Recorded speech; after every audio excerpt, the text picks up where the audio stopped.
Hey everyone, Cesar Ruiz here again at Learning Alliance. We're here at Frontier, and I actually want to provide an introduction because Travis is actually a veteran, 25 Bravo, if I understand correctly. 255 Alpha. 255 Alpha? That became a 255 Zulu. So Travis Ware, used to be a Chief Warrant Officer 5 in the United States Army, did 26 years of service, just retired last August.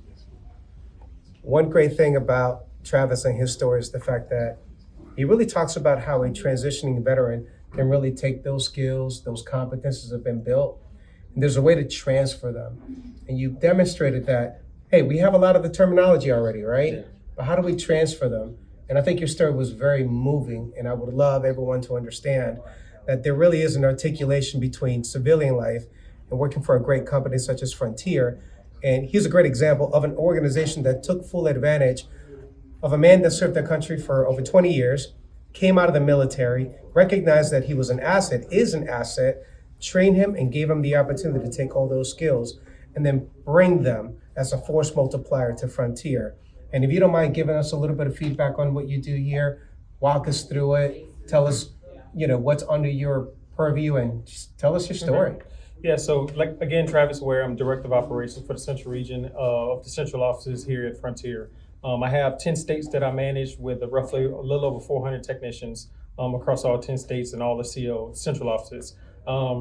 With the 26 years of service, I've had a unique opportunity to travel and to work across the globe. So I've worked in almost every organization within the Army, from strategic to operations to training. I've been in joint operations, from Joint Special Operations Command, been at White House Communications Agency, worked at the White House as a communicator for 2 presidents and vice president. So traveled directly with them as the person behind the cameras that you didn't see that was providing the equipment or the services or some type of service, which is why customer service has been important to me when we provide a service to to those customers. So the internet is paramount. So everyone has some type of internet service or relies on some type of internet service, whether it's office, business, commercial, even at home. So we have, with remote working. So even at the height of COVID a lot forced us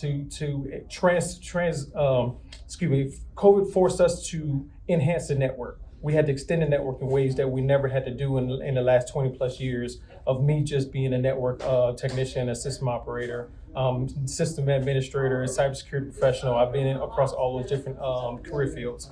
So the skills that a military service member has is unique, and they are highly trained. But when you're looking at the telecoms industry or any other industry that's not particularly within the federal government, those service members have those skills, but they don't know how to translate them.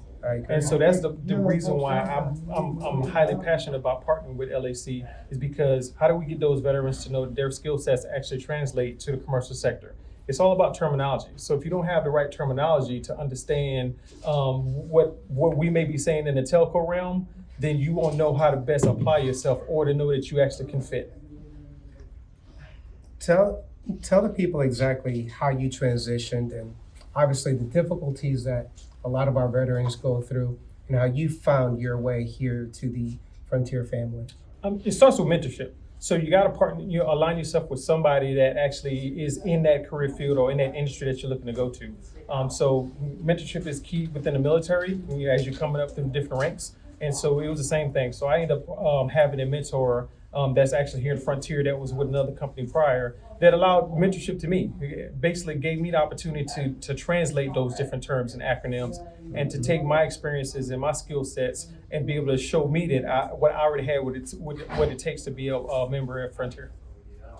Listen, guys, I think this is a great story. At the end of the day, I always like to see how someone that served our country came in and now is a civilian, self-sustaining, high performer, a leader.